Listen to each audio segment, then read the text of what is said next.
Jaya Radha Madhava Kunja Bihari.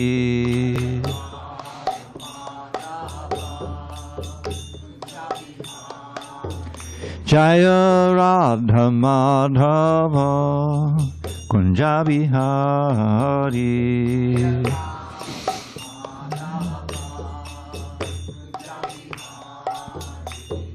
Gopi Jana Vallabha Girivardhari.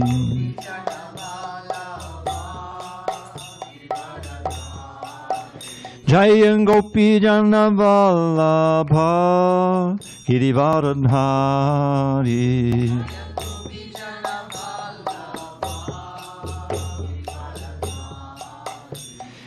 Yashodanandana Bhajana Ranjana. Yashodanandana Bhajana Ranjana. Yamuna Tiravanachari.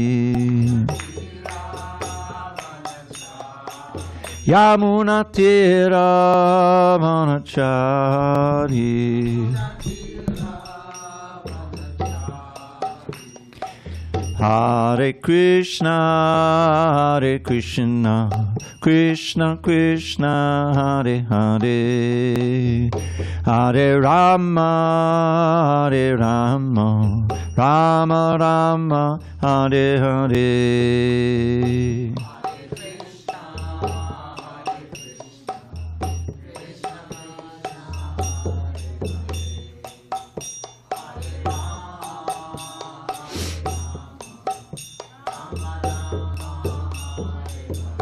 Hare Krishna, Hare Krishna, Krishna Krishna, Hare Hare, Hare Rama, Hare Rama, Rama Rama, Hare Hare.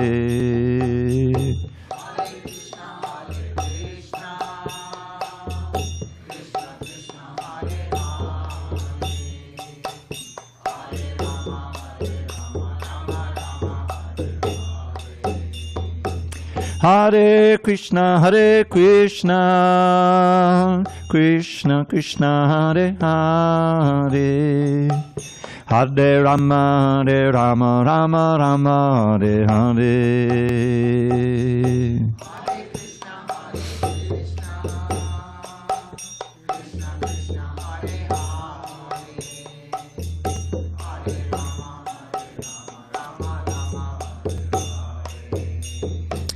Jaya Radha Madhava Kunja Bihari.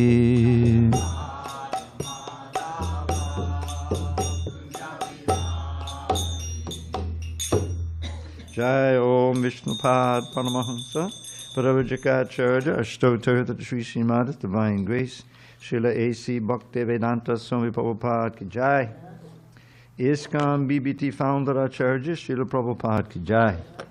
Jai Om Vishnupad Paramahamsa Paravajikacharya Ashtotirtha Sri Srimad Divine Grace Srila Bhakti Siddhanta Saraswati Thakur Ki Jai. Ananta Koti Vaishnavinda Ki Jai. Namacharya Srila Haridas Thakur Ki Jai. Srimad Bhagavad Gita Ki Jai. Samaveda Bhaktivinoda Ki Jai. All glories to the assembled devotees. All glories to the assembled devotees. All glories to the assembled devotees. All glory to Shri Guru and Gauranga.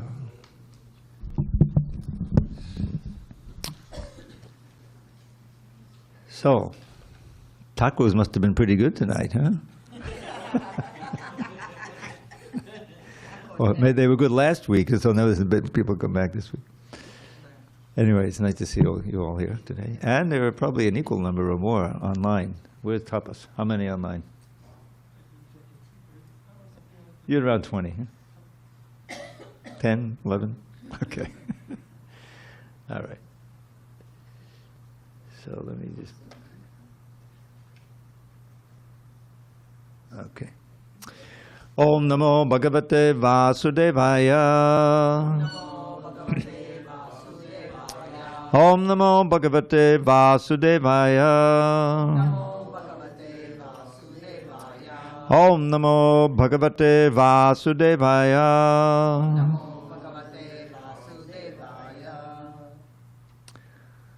On the 17th day of December 2024 in San Diego, we're reading from Srimad Bhagavad Gita as it is, translation and commentary by His Divine Grace, A.C. Bhaktivedanta Swami Prabhupada. And we're in chapter 16, the divine and demoniac natures. Text number 9 on page 626.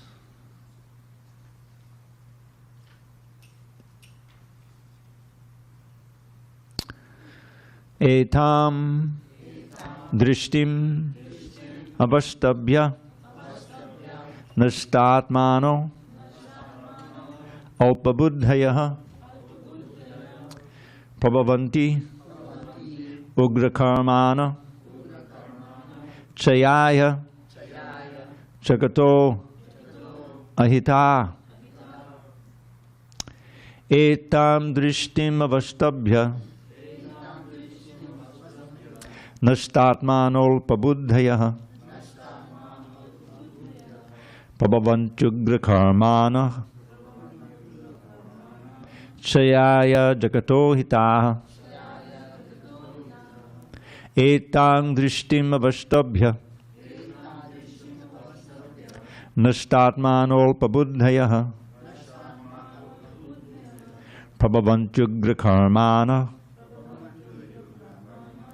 chayaya jagato hitah. Etam drishtim avashtabhya nashtatmanol pabuddhayah prabhavantyugrakarmana chayaya jagato hitah.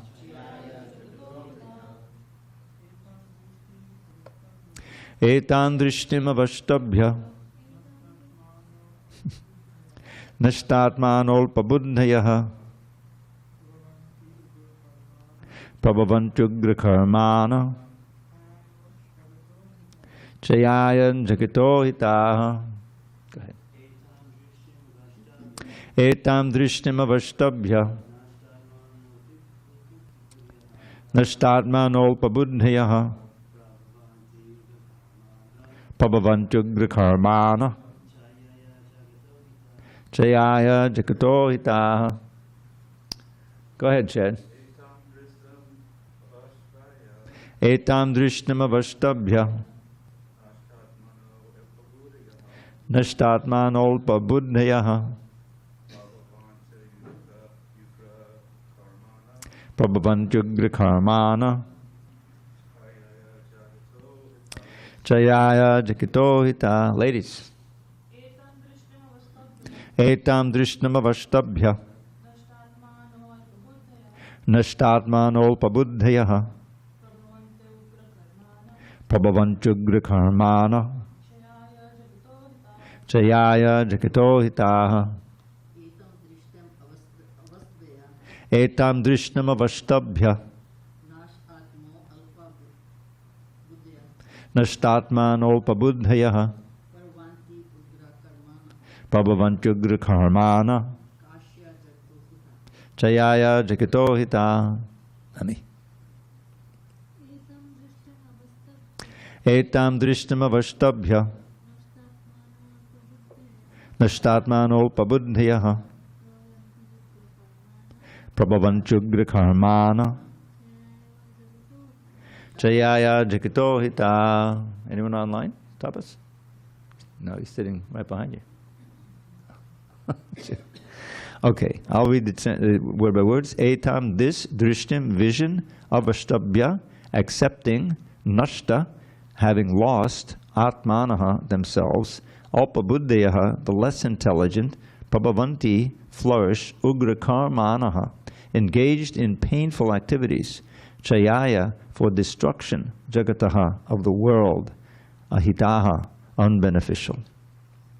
Okay, so the translation begins with following such conclusions. So let's read the previous verse and see what those conclusions are. They say that this world is unreal the demons. They say this world is unreal with no foundation, no God in control.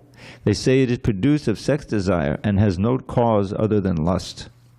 Following such conclusions, the demoniac who are lost to themselves and who have no intelligence engage in unbeneficial, horrible works meant to destroy the world. I'm going to read that one more time because I forgot to record it. Following such conclusions, the demoniac who are lost to themselves and who have no intelligence engage in unbeneficial, horrible works meant to destroy the world. Purport. The demoniac are engaged in activities that will lead the world to destruction. The Lord states here that they are less intelligent. The materialists, who have no concept of God, think that they are advancing. But according to the Bhagavad Gita, they are unintelligent and devoid of all sense. They try to enjoy this material world to the utmost limit and therefore always engage in inventing something for sense gratification. Such materialistic inventions are considered to be advancement of human civilization. But the result is that people grow more and more violent and more cruel, cruel to animals and cruel to other human beings. They have no idea how to behave toward one another. Animal killing is very prominent amongst demoniac people. Such people are considered the enemies of the world because ultimately they will invent or create something which will bring destruction to all. Indirectly, this verse anticipates the invention of nuclear weapons, of which the whole world is today very proud. At any moment, war may take place, and these atomic weapons may create havoc. Such things are created solely for the destruction of the world, and this is indicated here. Due to godlessness, such weapons are invented in human society. They are not meant for the peace and prosperity of the world. Om Jnana Timirandasya Jnanandana Shalakaya Chakshur Unmilatam Mena Tasmai Shri Gurave Namaha. I was born in the darkest of ignorance, but my spiritual master, Srila Prabhupada, opened my eyes with the torchlight of knowledge. I offer my humble obeisance to him and to all members of Sri Parampara. So this chapter, it's really a wake-up call. It's kind of, there's some very bracing and sobering information here, especially about the part about the demoniac. In the first part of the chapter, a whole list of divine qualities were given, such as self-control, such as humility, such as gentleness, empathy for others, all that we commonly think of as good qualities for people to have in living in a society. And then a few verses back, we started to hear about the demoniac qualities. And it's just the opposite. In our philosophy, in our religion, there's a certain phrases that are, very prominent. And one is this paradukka dukki, which means other people are suffering, you're also feeling like you want to help them. You're feeling their suffering. This is what is commonly called empathy. In the demoniac, it's just the opposite. You find people paradukka sukhi. The more that they can cause pain or see others suffering and they're not suffering, they feel happy. It's horrible. And I pointed this out last time we spoke about during the Nazi era, World War II. So many horrors, you probably know some of them, many of them. So a word was coined, I never heard it before, it's a German word, Schadenfreude, which basically means paradukka sukhi. Taking pleasure in others' pain, sadism and all these different things. Just the opposite of, it just makes you recoil that someone could have that kind of mentality. So this is just the opposite of God consciousness. Krishna consciousness, if you cultivate it, and it is a cultivation, changes your heart and your whole consciousness, so that you see yourself as a servant of God, and you see everyone else as that also. And you experience the benefits of bhakti, which even on a material level is freedom from depression, a natural joy awakens, because one of the things we learn from the Shastra, from the scripture, is that God is always happy. Is that he's called, if the Sanskrit is Anandamayo Bhyasat. Ananda, I think it's probably an English word by now. Do you know that there's a word for a chemical in chocolate. The reason why it's so addictive. Anandamide. Yes, Anandamide. Look it up. The point is, Ananda means pleasure, but not any kind of pleasure. It's spiritual pleasure. See, what is the difference?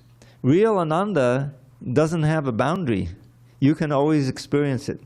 The great devotees we read about in, this is our introductory book, actually, Bhagavad Gita. The postgraduate is the Srimad Bhagavatam. And then we have a postgraduate in the Chaitanya Charitamrita. These are all available. So we read, especially in the Srimad Bhagavatam, of the 10th canto, the life of the devotees in Vrindavan, Krishna's hometown, where he appeared and he engaged in. And they are always blissful. Now, there's a certain kind of bliss that looks from the outside like suffering, because they love Krishna so much. Just when he goes to the forest with the cows, I don't know if you know anything about Krishna, you read the Krishna book, but he's leading his God, and he's leading a very simple life in a rural, idyllic scene. And of course, it's going on in the spiritual world. And when he comes to earth, he brings that with him. But of course, it's the earth, and so sometimes the demons attack, and he has to dispatch them. But it's not like, he gets all disturbed by having to fight the demons. It's just another pastime, just like wrestling. So all of his devotees there in earthly Vrindavan, what to speak of the Goloka Vrindavan, the planet Vrindavan, they're always experiencing this bliss of Krishna consciousness called Premananda. Prema means love, spiritual love, and Ananda means bliss. Now we get a certain feeling of that. The best example of a similar thing we find is a mother's love for a child, newborn child, or the child is like 4 weeks old or something, completely dependent on the mother, And what is the mother's mentality? She's thinking of the child. Is the child okay? Even if she has to leave the room for a minute, is the child okay? She can hear if he's crying, But he's not. He's satisfied. He's well fed, And she looks at the child and she, says, "What do you say?" I don't know. I never kuchiku or something, And the child opens his eyes and smiles at the mother. There are hardly any teeth yet, there's no hardly. But that little smile makes the mother's whole day, right? The mother's there's no bargain there, the child can't do anything with the mother, but the love is selfless love. That's the point.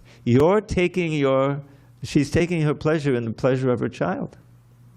This is the purest example in the material world. Now, in the material it doesn't work because gradually the kid grows up, and eventually may leave home, and and the mother is like 65. When is he going to call? I remember when I was. So it can't last a whole lifetime, but it's a reflection of spiritual love. Now, bhakti is like that. The ideal is that you take your pleasure in giving God pleasure. And because he's so beautiful and he reciprocates, it's not like he's remote. The teaching of the Bhagavad Gita is that we are pure spirit soul. And the first thing about it, we don't die. Nobody dies. If you understand it. So naturally the body dies. You know what I'm going to have the poem. So I put it into a little poem. This is like the basic philosophy of Krishna consciousness that it's all built on. The body, everyone knows, is going to die eventually. So every body dies. Nobody dies. Every body dies, nobody dies. Wake up, and open your eyes. You're not that body, you're pure spirit soul. Chant the holy name and attain life's goal. Now, what is that goal? So, ultimately, the first, we have many goals that were given. The first goal is we don't want to keep taking birth and death, old age and disease. Especially if you don't know anything about what's pious and what's impious activity, you'll perform, in this age especially, you perform activities, you'll lose the human form of life. We're not going to die, then how are we going to go on? You may go on in a different form of life, dog, cat, something like that. You'll eventually come back, but Who wants to do that? So in the Vedic culture, this getting free from the wheel of samsara, this is also an English word by now. I think that I remember when the Buddhism became popular, you heard about that. Samsara chakra, birth, old age, disease, and death. Birth, old age, disease, and death.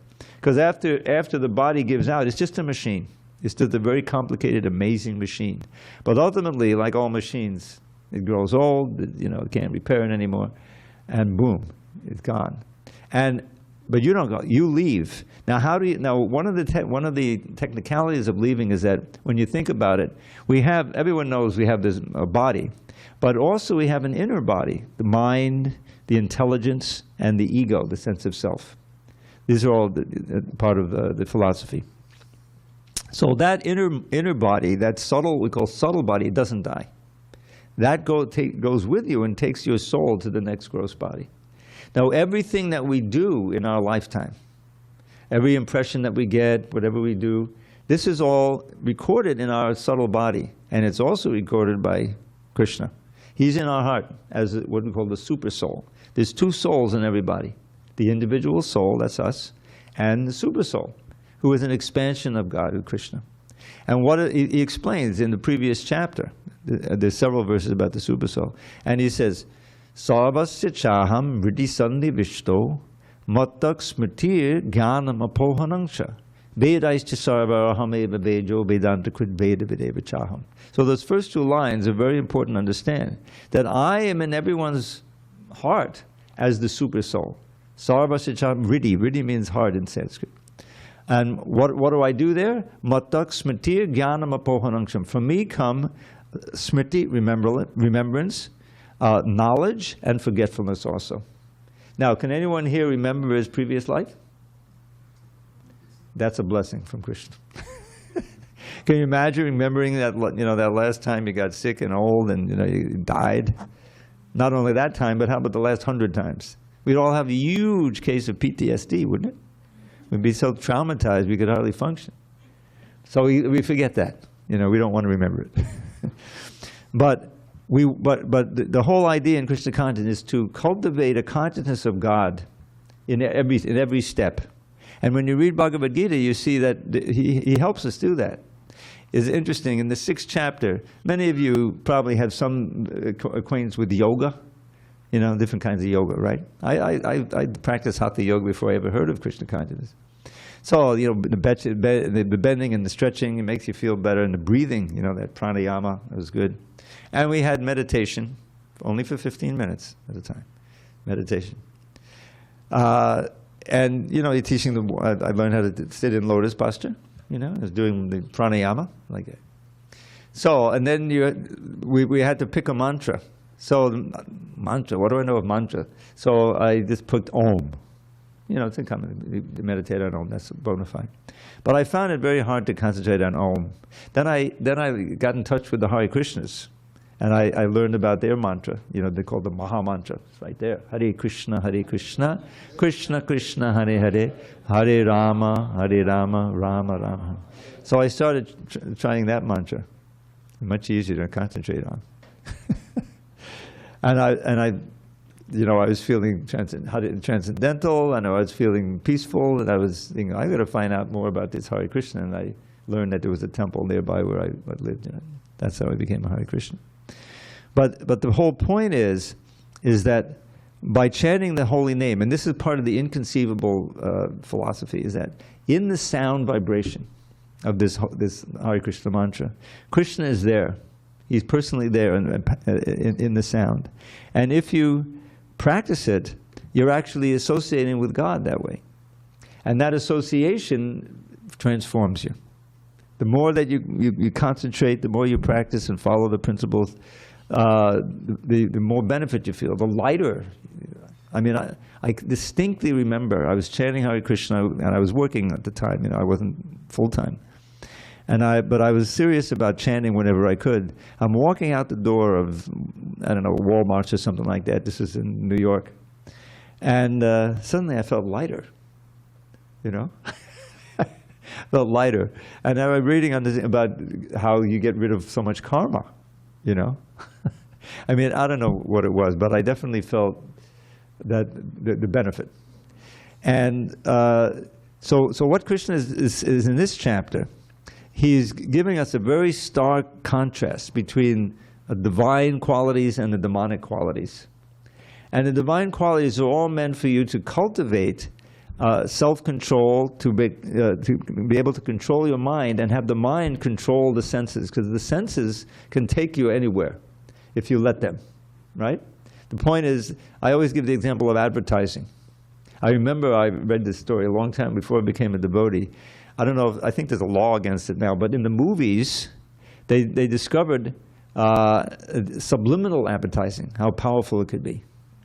And they did some experiments in the movies, and they flash for a split second, so you're not even conscious of it, you know, popcorn or soda, you know what I mean? And they found that more and more people were standing up in the movie and saying, I think I'll get some popcorn, you know, and then come back. They don't know why, you know, and they had this. So that's what advertising is meant to do, whether it's conscious or subconscious, is to plant a desire in your mind, isn't it? So that when, you know, then you may forget about it, but the next time you feel hungry, yeah, I think I'll have some popcorn or, you know, whatever, you know. So, so Maya Devi, the external energy, she's doing that naturally. Even if we don't, nobody's doing any advertising. As you grow, you know, of course, food is there. You get attached to food, and a certain age comes, you get attached to the opposite sex. And these things are coming before you, and you say, okay, let me try to get that. Let me try to get that. And then there's the other side. Let me try to avoid that. Let me try to avoid that. Right? Positive and negative. So this is for people who have no acquaintance with this philosophy or the practice. This is the whole life, and you have long-term goals. You know, I mean, well, okay. You know, I'm not just going to, you know, party every day. I have to go to school. I have to, you know, get a skill so I can, you know, be successful in life and pay my rent, you know. So it's serious goals, right? But they're all based on the bodily needs and the material needs. It has nothing to do with God consciousness. So Krishna Conscious philosophy teaches us how we can live in the world but still be Krishna conscious. I'll give you an example at the beginning of the 7th chapter. Now, the 6th chapter is all about this Ashtanga yoga, means 8 principles of yoga. So, you know, yama, niyama, do's and don'ts, pranayama is there, and withdrawing the senses, then concentration, meditation, samadhi, you know, there's eight different things. And Krishna gives a nice summary in the 6th chapter. But Arjuna, representing us, he says, I can't do it. I'm too active. You know, he's a fighter, he's a warrior. How can he suddenly sit down in a secluded place, you know? And then he has this famous verse, Chantalam himana Krishna pramati balavadradham. My opinion is that the mind is very, very restless and obstinate. And to control it is like trying to control a hurricane wind.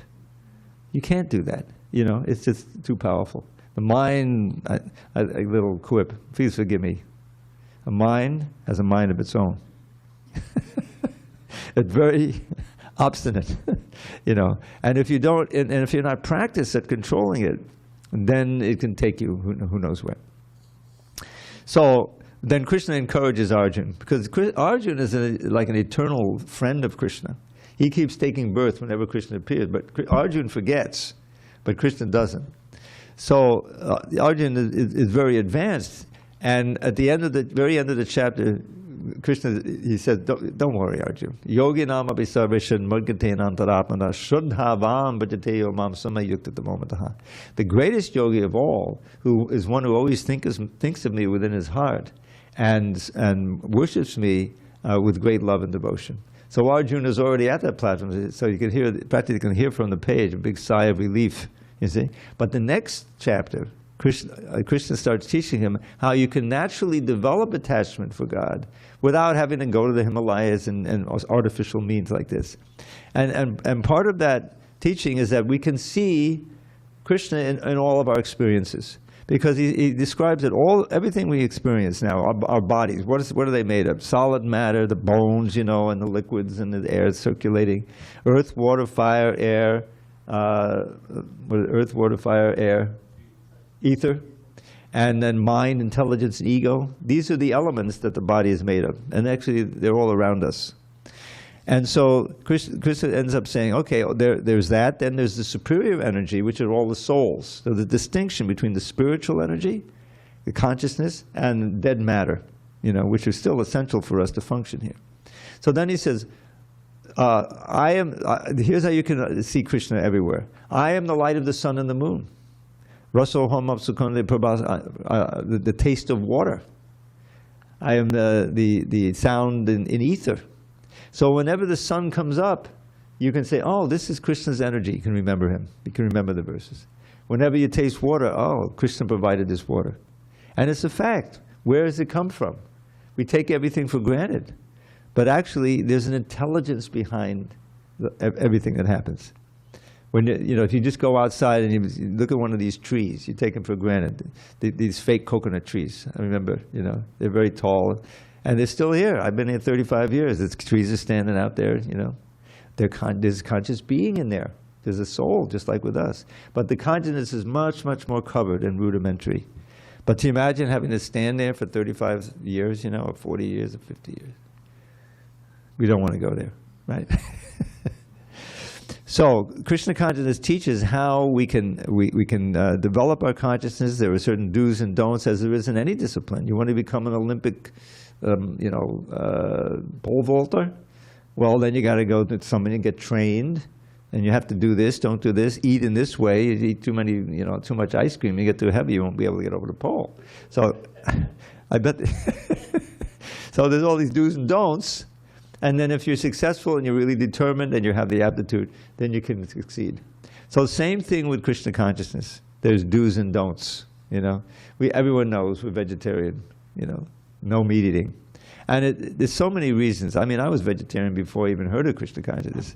And it wasn't really out of an ethical thing. It was just out of health. But there's why, if you don't need to eat these meat, all the cows, all of the suffering, and the chickens and everything. I remember when I was sitting at the table, these little images come up from my childhood. I don't know, maybe I was 7, 8 years old. And we used to have chicken, and my father would be carving the chicken. And I said, I don't want any chicken, because I could see the body of the chicken, I said, that poor chicken, why, Now, of course, in spaghetti and meatballs, you're not conscious of it, So the whole point in Krishna is to become more and more conscious. What are the implications of what am I doing? Of how I'm eating, how I'm living, how I'm associating. And the Krishna consciousness is a whole lifestyle in which everything is focused on developing and maintaining your consciousness of Krishna at every moment. Because he's really here. He's always here. But to become aware of him and to engage in, like when we chant Hare Krishna, we're going to have a nice kirtan. If some of you stay, it'll be a nice kirtan with 12, 15 people. So, it'd take you about 15 seconds to learn the mantra if you don't know it already, right? It's as simple as it could be. If you forget it, you could look. And there's Krishna standing there, beautiful Radha Giridhari. Giridhari, it means he who lifts the hill. I don't know if you know, but if you look at each corner here, you'll see a nice sculpture of Krishna holding a hill up. Anyway, it's a whole pastime how Krishna saved his community. Indra became angry, torrents of rain. So the point is that Krishna is reaching out. He reaches out personally and through his representatives like Srila Prabhupada. He speaks the Bhagavad Gita, which is then recorded, and so his words are available. And he inspires great devotees like Srila Prabhupada to work hard to establish these temples and to inspire a number of devotees to maintain it, so that the deities are there beautifully taken care of. And the prasadam, the idea of prasadam, when you cook food with the intention that Krishna will eat it, of course the ingredients have to be very pure and vegetarian, and then you offer it, it becomes spiritualized. And so that also, eating becomes a sacrament rather than just something that, maintain the body. So that's also part of it. It's a whole lifestyle. And the whole idea is to become more and more Krishna conscious at every moment in your lifetime. So that when we leave the body, we'll remember God. That's a basic principle. The most prominent thought in your mind when the body finally breaks down and you leave, that's going to determine your next life. So for a devotee who's trying to serve Krishna every day, all day, and like that, then there's a good chance of remembering Krishna and not coming back. And then Prabhupada's immortal phrase, go back home, back to Godhead. That's where we belong. That's where we're from. We came here because we rebelled and we wanted to try to be Krishna instead of serve Krishna. We wanted to be the supreme enjoyer and controller. But we can't. It's not our nature. We can be happy and be satisfied by regaining, reviving our original nature as blissful servants of Krishna, glorifying Krishna. So, any questions, comments? We have a few microphones. If not, we can go on. Okay, so this is the demons are dedicated to nasty activities meant for destroying the world, like atom bombs. And they go on. Kamamashritta duspuram dambamana madanvitaha mohad grihitva sadgrahan pavartante asuchivataha. Taking shelter of insatiable lust and absorbed in the conceit of pride and false prestige, the demoniac, thus illusioned, are always sworn to unclean work, attracted by the impermanent. Purport. The demoniac mentality is described here. The demons have no satiation for their lust. They will go on increasing and increasing their insatiable desires for material enjoyment. Although they are always full of anxieties on account of accepting non-permanent things, they still continue to engage in such activities out of illusion. They have no knowledge and cannot tell that they are heading the wrong way. Accepting non-permanent things, such demoniac people create their own god, create their own hymns, and chant accordingly. The result is that they become more and more attracted to two things: sex enjoyment and accumulation of material wealth. The word ashuchi-vrataha, unclean vows, is very significant in this connection. Such demoniac people are only attracted by wine, women, gambling, and meat eating. Those are their ashuchi, unclean habits. Induced by pride and false prestige, they create some principles of religion which are not approved by the Vedic injunctions. Although such demoniac people are most abominable in the world, by artificial means the world creates a false honor for them. Although they are gliding toward hell, they consider themselves very much advanced. So this is we're creatures of habit. If you associate with a certain class of people, kind of people, then you'll take on their qualities if you're attracted, And you can easily get yourself into a syndrome where you're becoming more and more self-centered, more and more simply concerned about what's the next great pleasure I can get. Just like the drug culture. I always was fascinated by that, not as a participant, but as a metaphor or an example of the philosophy played out in real life. There's two verses. Actually, these verses came up in the last few days, same verses. In the second chapter, describing how the living entity can become degraded very easily if he's not conscious of these principles. So it goes like this: Dhyayato vishayan pungsa sangas teshu bhajayate sangat sanjayate kama krodhod bhajayate krodhad bhavati sammoha smriti vibhrama smriti brangshad buddhinashat panashiti. So it begins with the word dhyayato, which means to meditate or to become absorbed. So to become absorbed in the object of the senses, whatever it may be. I give the example myself. When I was a kid, I was addicted to these little chocolate kisses. They're still around? I was a big chocolate man at that time. But anyway, I don't remember all the instances when I had chocolate. But the thing is, if there was a chance, I was for it. Yes, I'll take the chocolate cake, thank you. Like that. So my mind, when it was available, was meditating on that chocolate, and my desires grew for that.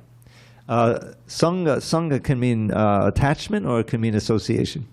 Sangha, dhyayato vishayan pungsa. Vishayan is the object of the senses. Dhyayato vishayan pungsa sangas teshu bhajayate. By meditating on them, then the attraction grows more and more. And by that attachment, if you pursue it, and it becomes kama. Now, kama, this doesn't mean sex desire. It means any intense desire.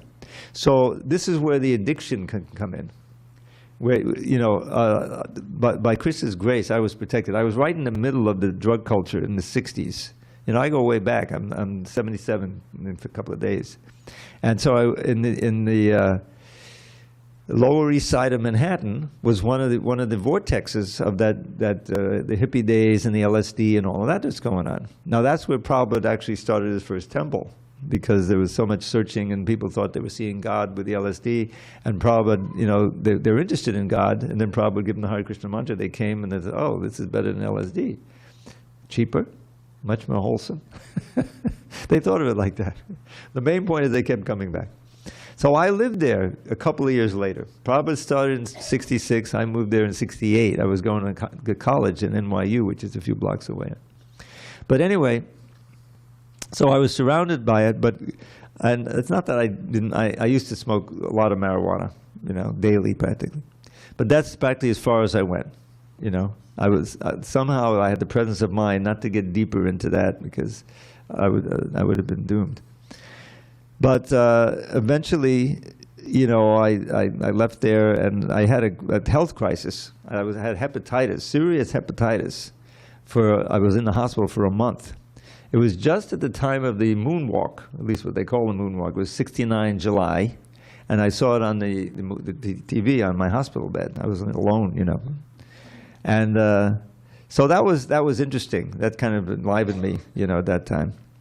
But that was a low point for me. I was in there for like a month, and I was just, my whole life had collapsed, So when I came out, actually later on I thought this was a great blessing of Krishna, because what came out of it is that I wanted to get my health back, and so I'd heard of the yoga by that time. I was a fan of Ravi Shankar and things Indian and George Harrison, so this is Indian. So I said, let me try this yoga stuff, And I went to, there's nobody, I was on Long Island, but there's nothing there, so I looked in the Yellow Pages. Does anyone remember what the Yellow Pages were?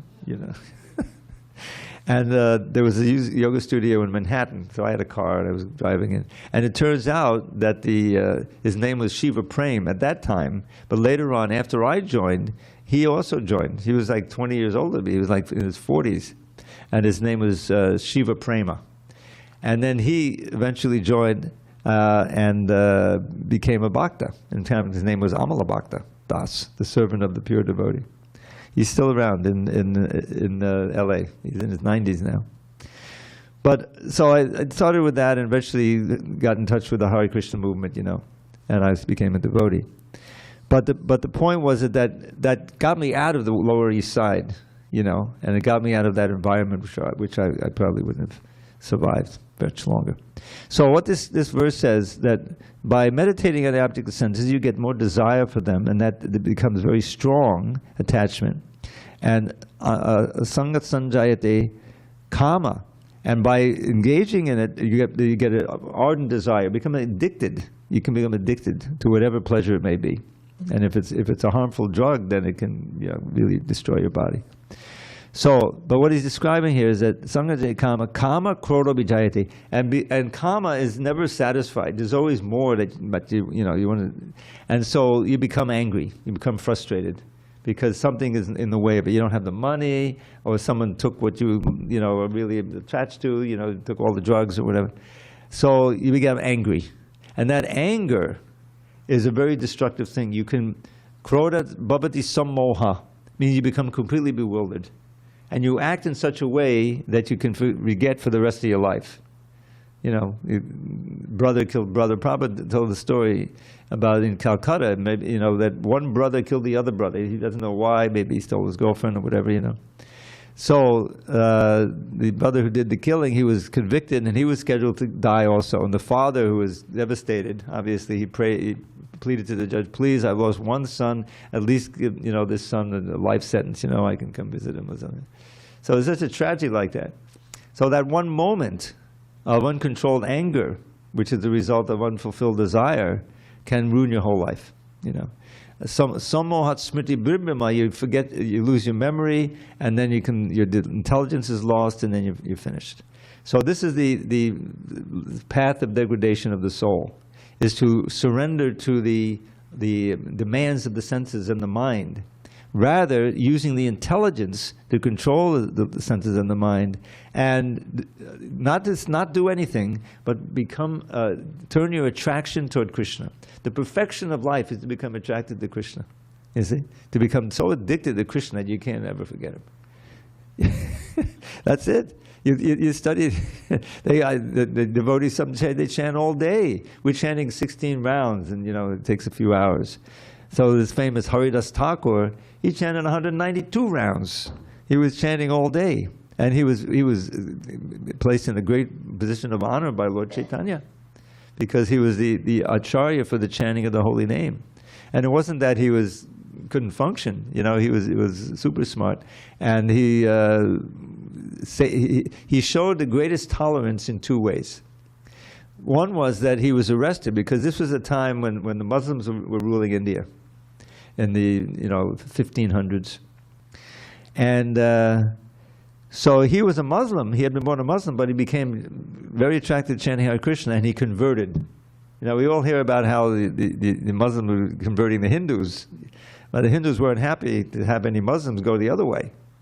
So the sheriff, he told them, the Qazi is called, you were born in such an exalted family, a Muslim, and now you're chanting this Hare Krishna. So Haridas says, what is the problem? So many of the Muslims have become Hindus. So if some of the Hindus become Muslims, you've converted them by force. So what's the problem if one Muslim becomes a Hindu? So the Qazi was not happy to hear that. So he sent him to execution, be executed, beaten to death in the marketplace. Usually one or two marketplaces. So Haridas Thakur says, all right. And he just started chanting. And because he was so absorbed, and because Lord Chaitanya was protective, he didn't feel any pain. And they were beating. And the executioners were becoming tired, and they were becoming panicky, because they knew that if he didn't die, that they would be executed. So Haridas said, oh, is that the problem? I'll die. So then he went into samadhi, and he seemed to be dead. So they carried what they thought was his dead body back, and here he is. What should we do? Should we bury him here? No, it'll become a place of pilgrimage for the Hindus, Better throw him in the river. So they threw him in the Ganges River, and he came out of his trance, and just swam across and said, Hare Krishna, Hare Krishna. So then the Muslims said, you can do whatever you want. No, seriously, we won't bother you anymore, because they had that power. And then there was another instance, it's getting a little late, where he had the tolerance on the other side, where they were saying, how can we make him fall down from his vow, because he's a very strict chanting, devotee. He would chant all night and everything. So they hired one prostitute to say, you see if you can seduce him, and then we'll accuse him, you're just a hypocrite, like that. So in the middle of the night, this young prostitute comes, and she expresses, makes it clear what the deal is. So Haridas is chanting, Hare Krishna, Hare Krishna, Krishna. He says, oh, no problem, we'll be together, but just let me finish my rounds, okay? So he's chanting, and eventually the sun rises. He said, oh, I'm sorry, I've taken a vow to chant 1 million or 10 million rounds this month. So, and I should be able to finish tomorrow. You just come back, So she comes back, he's chanting again. Oh, I'm sorry, just let me finish my round. So by the time, after an hour or so, she starts chanting too. She doesn't have anything to do with it. Hare Krishna, Hare Krishna. And then she comes back a third night, and the same thing happens. She realized, oh, he's such an exalted soul. So she bowed down and said, please, I'm sorry, I was sent by this. I knew the whole thing, But I just stayed here for your benefit, so you would be purified. So he said, so she was surrendered by that time. So he said, you just go home, give everything away to the Brahmins and the Vaishnavas. You just chant Hare Krishna, and Krishna will give you, provide. So she became famous. So she would get, people would bring bags of rice, as a donation. So it was a great story. So Haridas showed toleration at both ends of the spectrum. The pain, he was transcendental to that when they tried to kill him, and then the attraction of the opposite sex, he was Hare Krishna, Hare Krishna, He's just saved it. So the point of the thing is that this is a very powerful mantra, a very powerful process, and we'll learn here. We'll continue this chapter it's a short chapter, but it's important. And these are the qualities that we want to avoid, and these demoniac qualities, because it leads to bondage, it leads to a lot of suffering, and you get farther away from the goal of life. But if we want to really progress, then we can take this Krishna consciousness at our own speed. You know, there's no rush. But it's very encouraging to know that anything you do in Krishna consciousness, even just attending one of these classes that I give, which I'm just trying to maintain the class. I don't expect they're any that great. But then you'll be protected from the greatest danger. There's a verse right in the second chapter. I love this verse. Neha bhikkamanashosti pratyavayo navidyate svalpamapyasya dharmasya trayate mahato bayat. That in this process of Krishna consciousness, there's no loss or diminution. Everything else is complete loss. You may become, who's that guy, Musk? $400 billion? That is obscene, you know. But he's mortal. Right? Eventually he'll die and all that money will be left, it will be separated from the money. Krishna says, 10th chapter, this is one we should know, Mrityu sarvaharashchaham. As death, I take everything away, everything material. But if you're Krishna conscious, that you'll keep. So what is the greatest danger? Losing the human form of life. The human life is a great opportunity to revive our eternal nature and escape from the round of birth and death. Lower animals, they can't understand. So we should do that, and even if we don't complete the course this lifetime, it's very encouraging. We'll come back, you know, and be born in a family of devotees or whatever. But why postpone? That, you know, the best thing is to try as hard as possible to go back to Godhead, and everything has been provided. All right, any final comments or questions? Otherwise, we'll end with a little poem. Go ahead. Well, okay, we have because we have some people listening. Go ahead, Babu. I was just wondering if you do this every week. Yes. Okay. We do it Monday, Tuesday, Wednesday, every week. And I've more or less stopped traveling since I used to go all over the country. But since the pandemic, and I've gotten old. So I just stay around here. And 35 years we've been having this class. So we can go for 36, 77, and keep going. Okay, so here's that little poem about what I said. Everybody dies, nobody dies. Everybody dies, nobody dies. Everybody dies, nobody dies. Wake up and open your eyes. You're not that body, you're a pure spirit soul. Chant a holy name and attain life's goal. Now, here's a nice little sweet one about Krishna. Okay, it's Krishna. Now, it goes with a painting, which I don't have handy, but I can bring that next time. Krishna's sitting in the forest, idyllic situation. He's got a little dove on his hand, you know. And there's a swan and a deer and a cow. And they're all just looking at beautiful Krishna. The sweetness of Sri Krishna's form beguiles. Still sweeter is his face like autumn moon. But sweeter than the sweetest is his smile, whose luscious beauty makes the gopis swoon. Govinda's beauty captivates the doves, the swans, the deer, the cows, and every tree. Indeed, in Braja, Vrindavan, every creature loves Sri Krishna and is drowned in ecstasy. That all-enchanting land is paradise, our home where we may live eternally. Most welcome there are those who pay the price to learn to love Sri Krishna perfectly. So on that note, we can adjourn, get ready for kirtan, and we'll see beautiful Krishna standing there, inviting us eternally. All glory to Srila Prabhupada. Thank you very much for coming. And don't forget, we've got all these classes online, both live and recorded.